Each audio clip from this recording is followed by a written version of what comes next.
Bismillah, Assalamualaikum. Halo semuanya, puasa hari ke-25 ya. Semoga lancar sampai buka nanti. Dari ini saya akan membacakan sebuah kisah misteri, anggap saja sebagai hiburan ya. Janda pelet perindu, semua suami di kampung tergila-gila, berakhir berdarah. Cerita ini tentang Mbak Sari, seorang janda muda mendadak jadi idola para suami di kampung. Ternyata ia menggunakan pelet bulu perindu yang bikin para lelaki rela membunuh istri mereka sendiri demi menikahinya. Ini dia selengkapnya, hiburan misteri di Fakta Sejarah.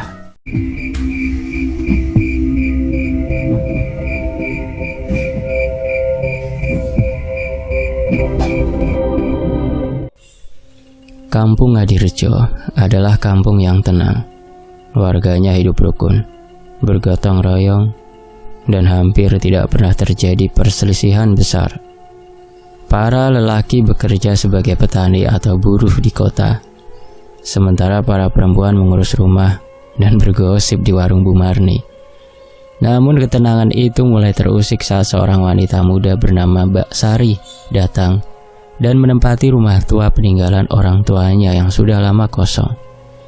Mbak Sari adalah seorang janda muda yang baru saja pindah dari kota. Konon suaminya meninggal karena kecelakaan, meninggalkan warisan yang tidak seberapa.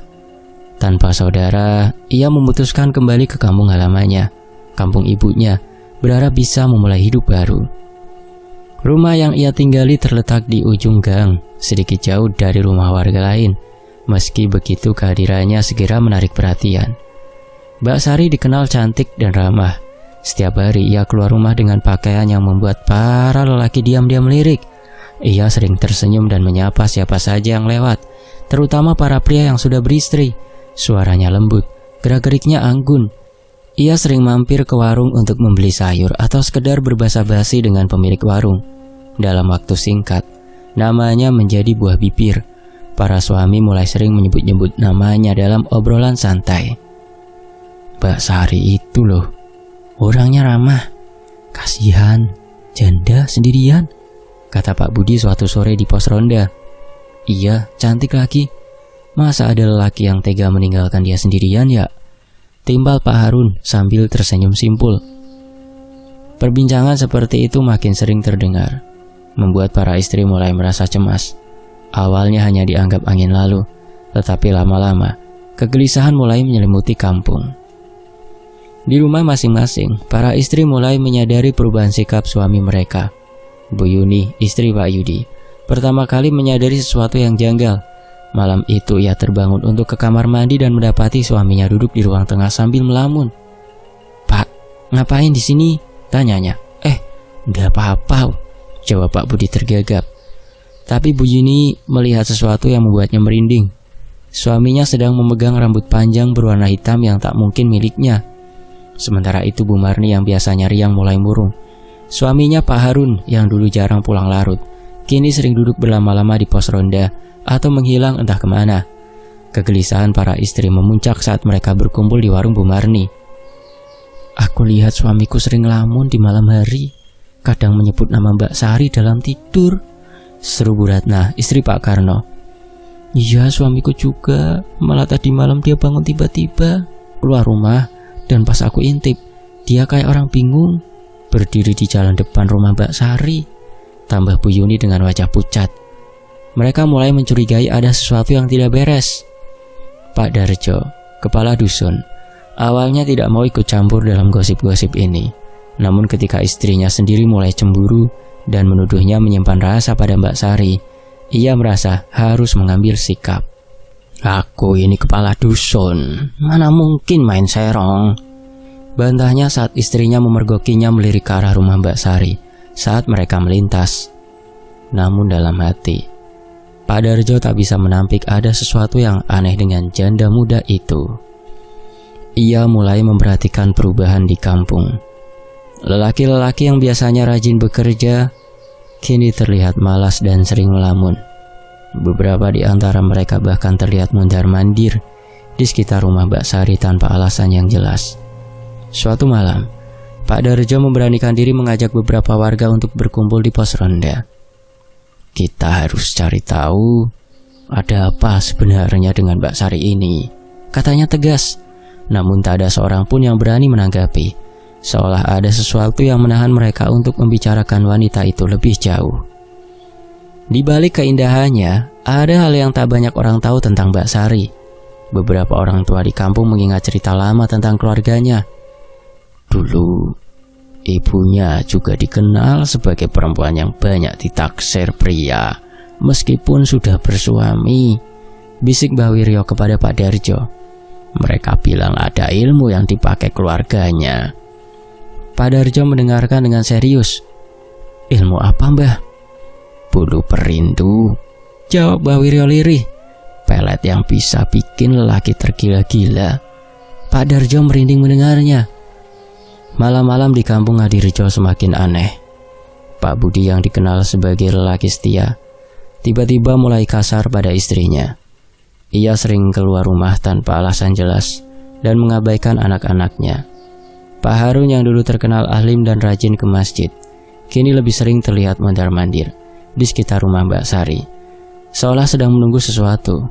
Bu Ratna bahkan pernah melihat suaminya berdiri di depan rumah Mbak Sari di tengah malam. Wajahnya seperti orang linglung. Saat ia tarik paksa suaminya pulang, lelaki itu malah mengamuk dan hampir memukulnya. Aku harus ketemu Mbak Sari. Aku gak bisa hidup tanpanya, teriak Pak Karto saat Bu Ratna menangis memohon suaminya sadar. Kejadian ini membuat kampung semakin gempar. Istri-istri ketakutan.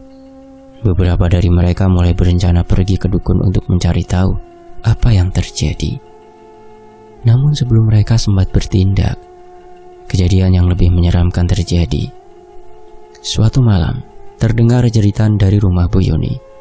Para warga berlarian menuju rumahnya dan menemukan pemandangan yang mengerikan. Pak Budi berdiri di depan ranjang, tangannya berlumuran darah. Sementara Bu Yuni terkapar di lantai dengan luka menganga di lehernya. Matanya terbuka lebar, namun nyawanya sudah melayang. Pak Budi masih memegang pisau, nafasnya tersengal-sengal. Aku harus menikah dengan Sari, gumamnya sebelum akhirnya roboh dan pingsan. Kampung Ngadirejo berubah menjadi neraka dalam semalam.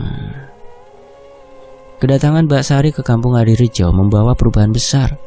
Para lelaki mendadak tergila-gila padanya, sementara istri-istri mereka mulai ketakutan dan curiga.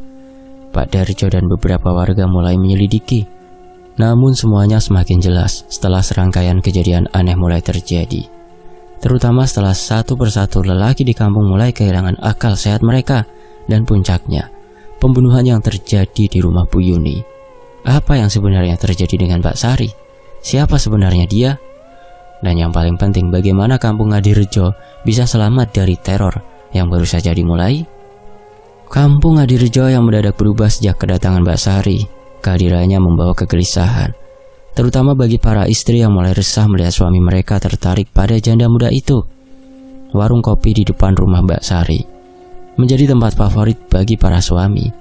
Hampir setiap sore, mereka berkumpul, mengobrol, dan berharap bisa sekedar melihat atau menyapa Mbak Sari yang selalu tampil menarik dengan kebaya ketat dan senyuman menggoda.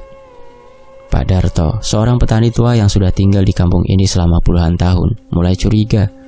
Ia memperhatikan perubahan sikap para lelaki di kampung, terutama suami-suami yang sebelumnya dikenal setia, kini sering pulang malam dan tampak melamun.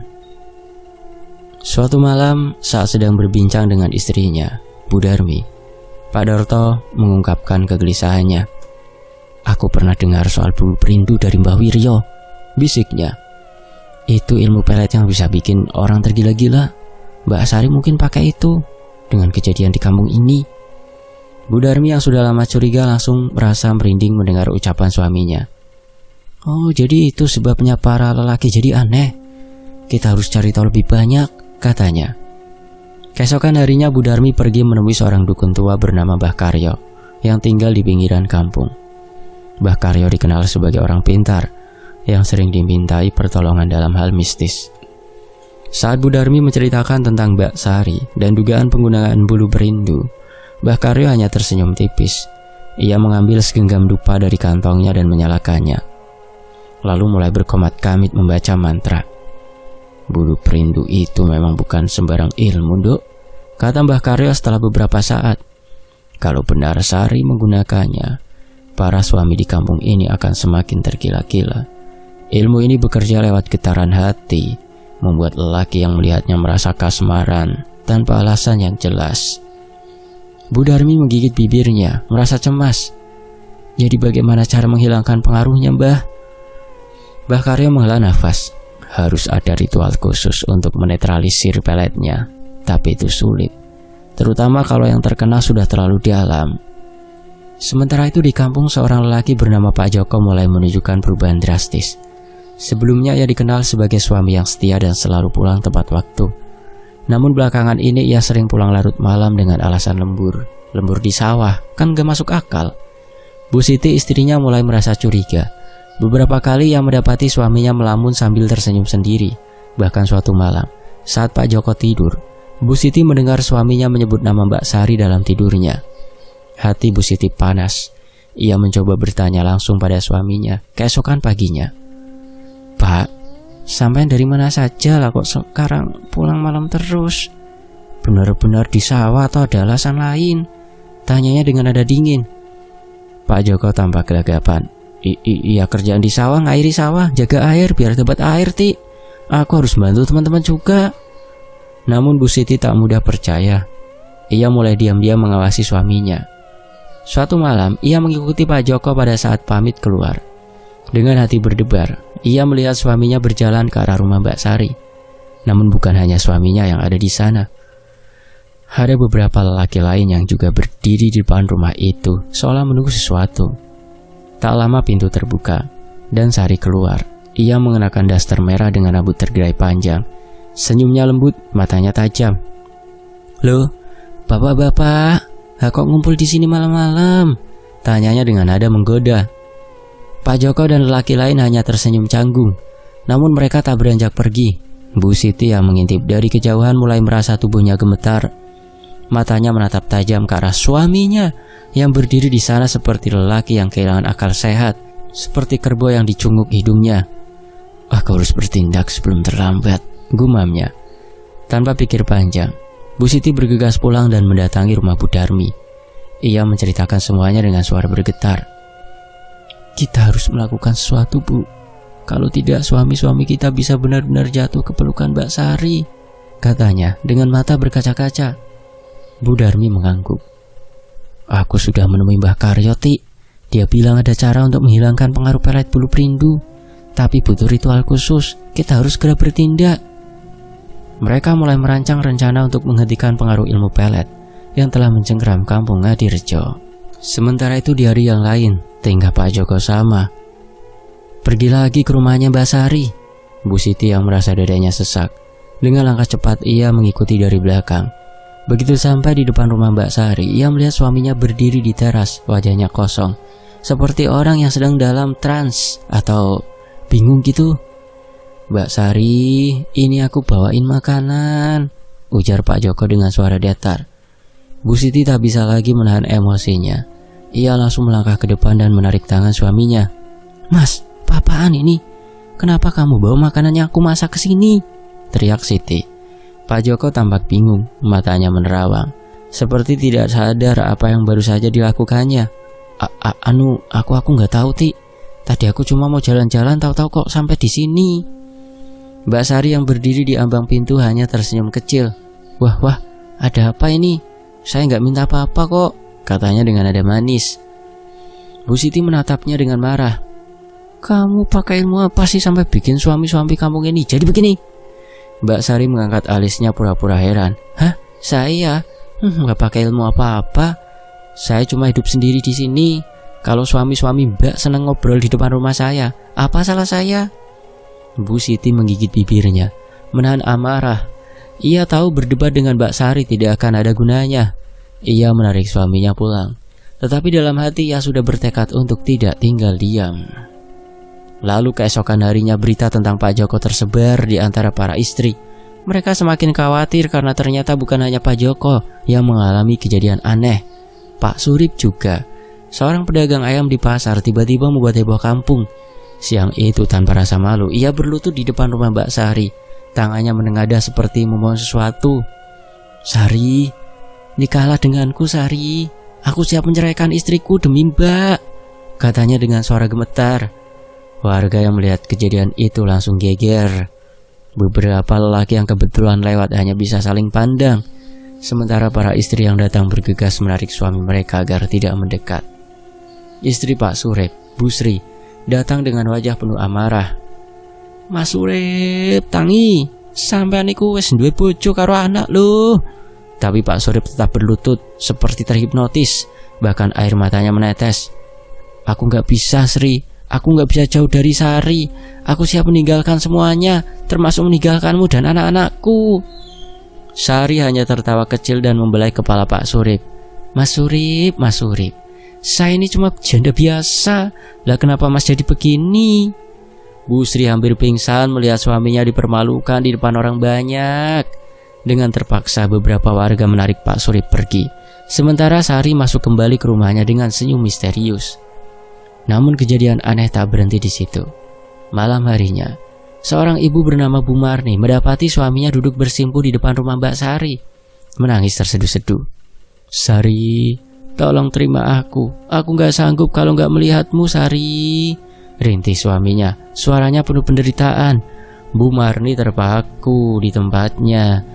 Ia ingin marah, ingin menarik suaminya pulang, tetapi ia juga ketakutan. Bagaimana bisa suaminya yang selama ini dingin dan jarang bicara menjadi seperti ini? Ketika ia akhirnya memberanikan diri untuk mendekat, ia merasakan bulu kuduknya berdiri. Udara di sekitar rumah Sari terasa berbeda, seolah ada sesuatu yang tak terlihat sedang mengawasi. Bu Marni pun berlari pulang dengan air mata bercucuran, tak tahu harus berbuat apa. Satu persatu para suami di kampung mulai menunjukkan tanda-tanda kegilaan. Istri-istri mereka mulai ketakutan. Ini bukan lagi sekedar godaan seorang janda muda. Ini adalah pengaruh ilmu hitam yang nyata. Sejak kejadian para suami yang bertingkah aneh, Bu Siti dan ibu-ibu kampung tak bisa lagi tinggal diam. Mereka yakin ada hal mistis yang sedang terjadi. Apalagi setiap malam Jumat Kliwon, suasana di sekitar rumah Sari terasa lebih mencekam. "Kita harus cari tahu sendiri apa yang sebenarnya dia lakukan," bisik Bu Darmi dengan suara gemetar. Malam itu tepat malam Jumat Kliwon, Bu Siti, Bu Darmi dan beberapa warga perempuan lainnya berkumpul di belakang rumah Mbak Sari. Mereka berjalan perlahan, bersembunyi di balik pepohonan pisang dan pagar bambu, mengintip dari celah jendela yang sedikit terbuka. Di dalam rumah, mereka melihat Sari duduk bersila di lantai. Di hadapannya ada sebuah mangkuk berisi air yang memantulkan cahaya remang dari lilin-lilin yang menyala di sekelilingnya. Tangannya memegang selembar kain putih. Di dalamnya terdapat sesuatu, mungkin rambut atau benang berwarna kehitaman. Aroma kemenyan menyeruak ke udara. Semakin lama, semakin menusuk hidung. Mbak Sari mulai merapal mantra dengan suara lirih. Suaranya terdengar seperti bisikan yang berulang-ulang. Para ibu yang mengintip menahan nafas. Dada mereka berdebar kencang. Perlahan asap dari dupa yang dibakar mulai membentuk sesuatu. Dari dalam rumah, samar-samar muncul bayangan hitam yang besar. Wujudnya tinggi, lebih besar dari manusia biasa, dengan mata merah menyala. Sosok itu berbicara dalam bahasa yang tidak mereka mengerti. Gumaman kasar dan serak yang menggema di dalam ruangan. Bu Darmi menelan ludah. "Astagfirullah, itu apa?" bisiknya ketakutan. Tak ada yang menjawab. Bu Siti yang berdiri paling depan merasakan dadanya sesak, seolah ada sesuatu yang menekan kuat. "Aku gak bisa napas, susah," lirihnya, sebelum tubuhnya melemas dan jatuh ke tanah. Ibu-ibu yang lain langsung panik. Mereka buru-buru menarik tubuh Bu Siti dan membawanya menjauh sebelum keberadaan mereka ketahuan. Namun saat mereka melangkah pergi, angin bertiup kencang dari arah rumah Sari, membawa aroma wangi menyengat yang bercampur dengan sesuatu yang busuk. Beberapa ibu-ibu merasa seperti ada yang mengawasi mereka dari balik kegelapan malam. Mereka pun mempercepat langkah, menyeret tubuh Bu Siti yang masih pingsan hingga ke rumahnya. Keesokan harinya, Bu Siti terbangun dengan tubuh lemas, kepalanya berat, tenggorokannya kering, dan seluruh badannya terasa panas seperti terbakar demam tinggi. Bu Darmi yang menunggunya semalaman segera mendekat. "Siti, kamu gak apa-apa?" Bu Siti hanya bisa menggeleng pelan. Ia ingin berbicara, tapi suaranya tercekat di tenggorokan. Di luar rumah, berita tentang Bu Siti yang pingsan setelah mengintip ritual Mbak Sari mulai menyebar. Para ibu-ibu semakin yakin bahwa Mbak Sari memang menggunakan ilmu hitam.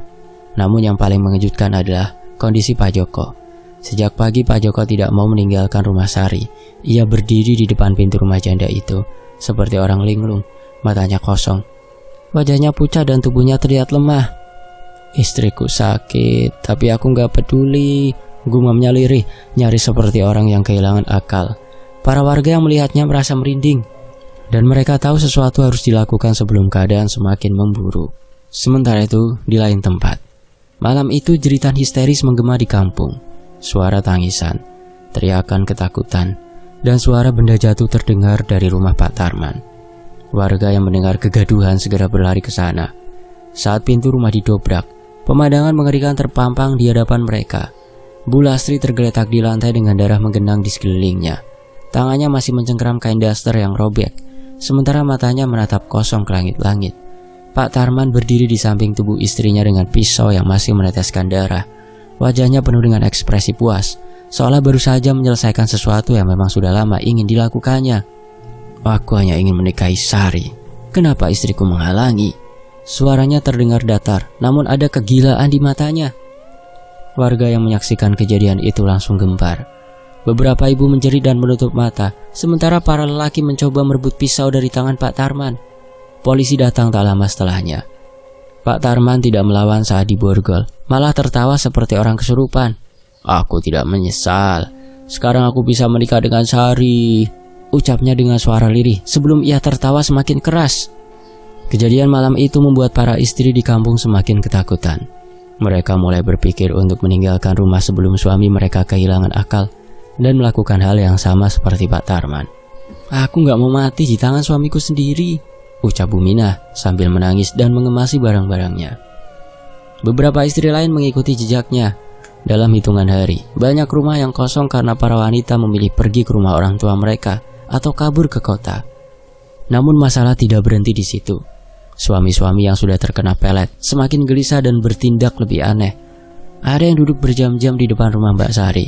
Ada yang berlari-lari di tengah malam sambil menyebut-nyebut namanya.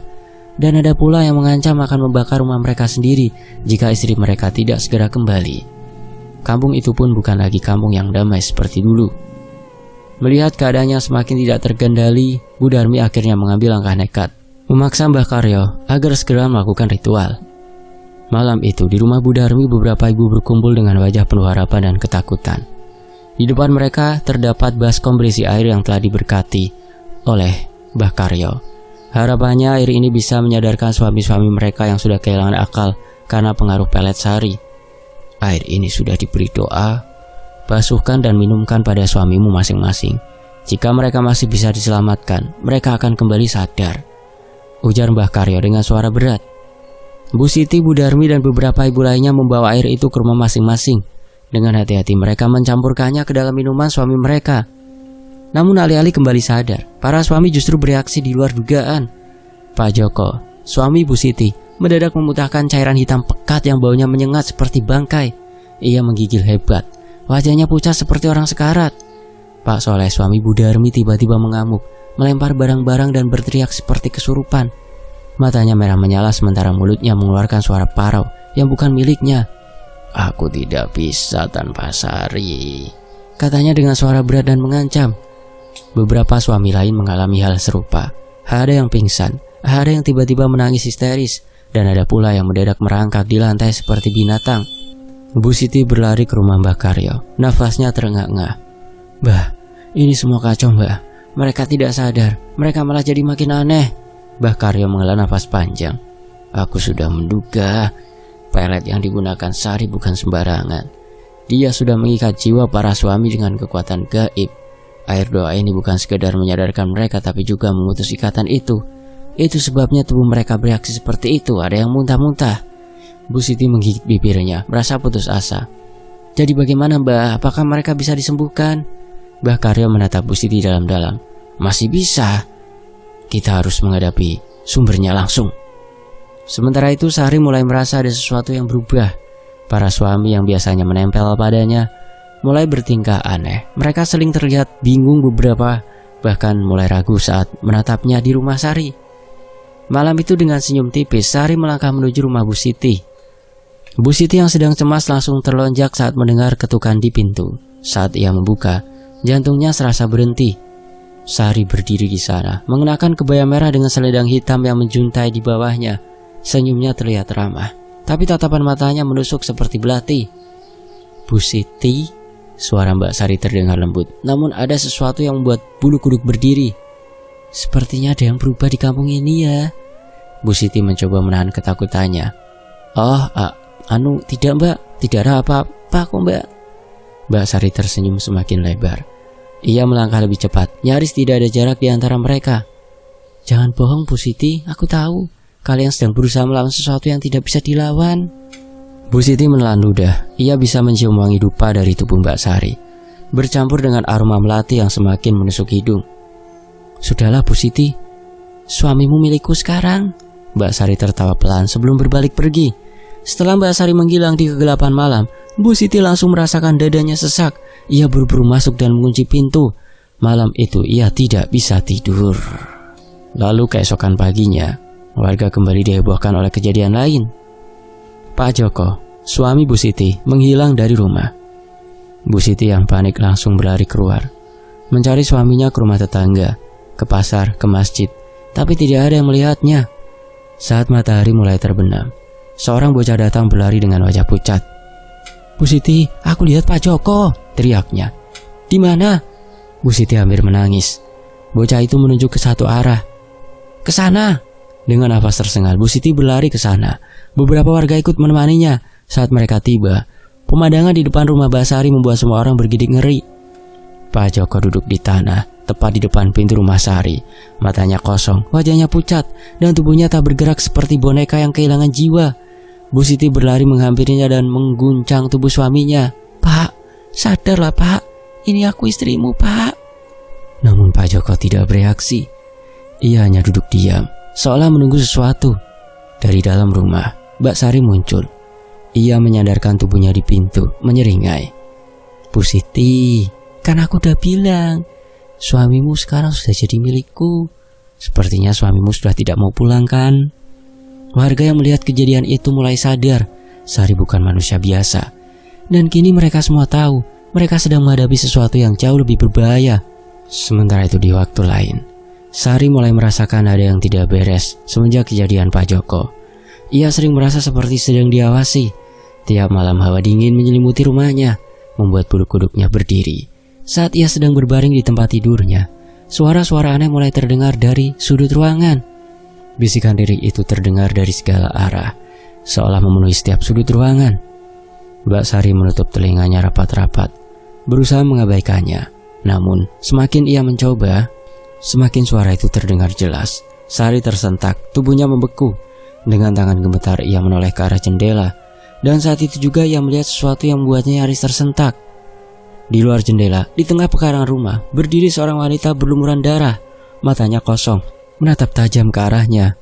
Itu Bu Lastri, seorang istri yang tega dibunuh oleh suaminya karena terpengaruh oleh pelet Sari. Sari langsung menarik selimut dan memejamkan mata rapat-rapat. Namun suara bisikan itu terus bergaung di kepalanya. Kembalikan suamiku, kembalikan diriku, atau kau akan merasakan penderitaanku. Hari-hari berlalu dengan ketakutan yang semakin besar bagi Sari. Setiap malam ia selalu mendengar suara langkah kaki berderak di dalam rumah. Meskipun ia tinggal sendirian, perabotan sering berpindah tempat tanpa sebab. Namun ketakutan itu mencapai puncaknya pada malam Jumat Kliwon berikutnya. Sementara itu langit malam itu begitu gelap, tak ada cahaya bulan. Desa diliputi keheningan yang aneh. Beberapa warga yang terjaga merasakan firasat buruk yang mengganggu. Kemudian tanpa peringatan, terdengar suara ledakan dari arah rumah Sari. Api, rumah Sari kebakaran, teriak seorang warga. Orang-orang berhamburan keluar rumah, berlari menuju sumber suara. Dari kejauhan, rumah Sari terlihat dilalap api yang membubung tinggi ke langit. Api itu besar, namun anehnya tidak ada yang tahu dari mana sumbernya. Warga hanya bisa menyaksikan dengan ngeri. Sementara dari dalam rumah, terdengar suara jeritan memilukan. Ah, tolong, tolong. Itu suara Mbak Sari. Namun tak ada yang berani mendekat. Mereka hanya bisa melihat api yang terus berkobar, seolah-olah menghabisi segala dosa yang ada di dalamnya. Di tengah kobaran api, beberapa warga melihat sesuatu yang membuat mereka semakin ketakutan. Di atas rumah yang terbakar, berdiri sosok Bu Lastri, Wajahnya tetap kosong, matanya gelap tanpa ekspresi. Ia menatap lurus ke arah para warga yang berkumpul, seakan menegaskan bahwa ini adalah hukuman untuk Sari karena telah mempengaruhi suaminya. Tak lama kemudian rumah itu runtuh dengan suara menggelegar. Api menyebar ke sekitar, lalu perlahan mulai padam dengan sendirinya. Dan saat asap mulai menghilang, sosok Bu Lastri juga lenyap tanpa jejak. Malam itu desa menjadi saksi bahwa arwah yang tersakiti tidak akan diam selamanya.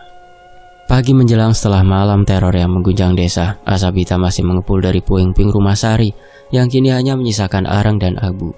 Beberapa warga yang cukup berani mendekat terpaksa menahan nafas karena bau gosong yang menyengat. Di antara sisa-sisa kebakaran itu ditemukan tubuh Sari. Meski hangus hampir di seluruh tubuhnya, wajahnya tetap utuh, matanya terbuka lebar, seolah sedang masih menyaksikan sesuatu yang mengerikan sebelum ajal menjemputnya. Bibirnya menyeringai dalam ekspresi yang tak bisa diartikan, di antara kemarahan, kesakitan, atau kepuasan.